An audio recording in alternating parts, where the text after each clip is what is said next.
اگه نوجوانت دیگه باهات حرف نمیزنه، اگه در اتاقش رو میبنده و ترجیح میده با گوشی باشه تا با شما، اگر هر جملت رو حمله برداشت میکنه، قبل از اینکه بگی نسل جدید چرا اینطوری شده، این ویدیو رو تا آخر ببین.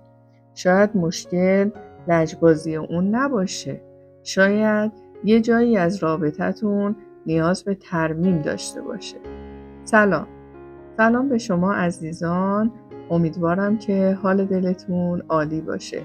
به زندگی قرآنی خوش اومدید. امیدوارم هر جا که هستید قلبتون آروم باشه و رابطه‌هاتون گرم. امروز میخوایم درباره یکی از دردناکترین دغدغه‌های والدین صحبت کنیم. فاصله گرفتن نوجوان‌ها. یه نکته‌ای که شما باید حتما بدونید این که نوجوان لجباز نیست.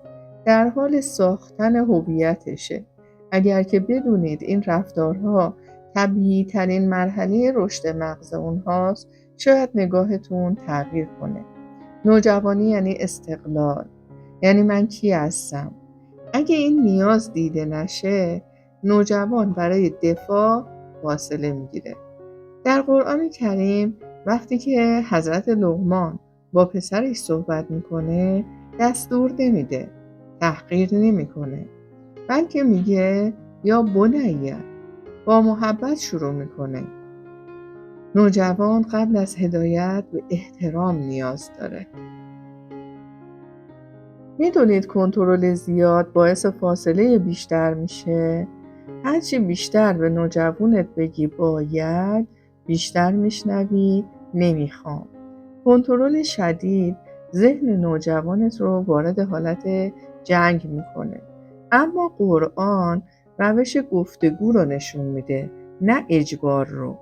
حتی پیامبران هم با قوم خودشون گفتگو میکردن، نه اینکه اونا رو تحقیر بکنن. به جای اینکه به نوجوانت بگی چند بار باید بهت بگم، بهش بگو که میخوام متوجه بشم چه چیزی تو رو ناراحت میکنه، چه چیزی تو رو اذیت میکنه.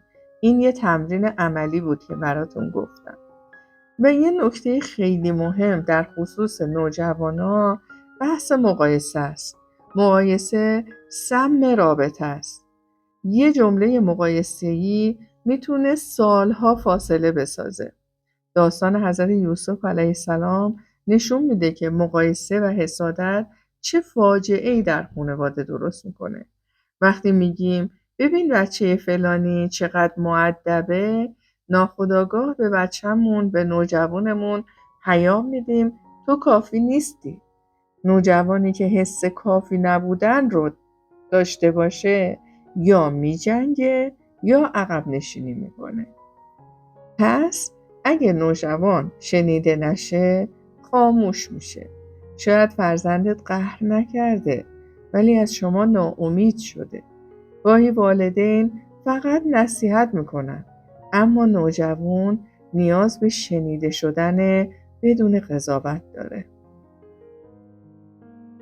آماده این یه تمرین طلایی 5 دقیقه‌ای بهتون بگم؟ روزی فقط 5 دقیقه به حرفای نوجوانتون گوش بدید. بدون اصلاح کردن، بدون نتیجه گرفتن، بدون قضاوت کردن. فقط گوش بدید. معجزه رابطه از همینجا شروع میشه.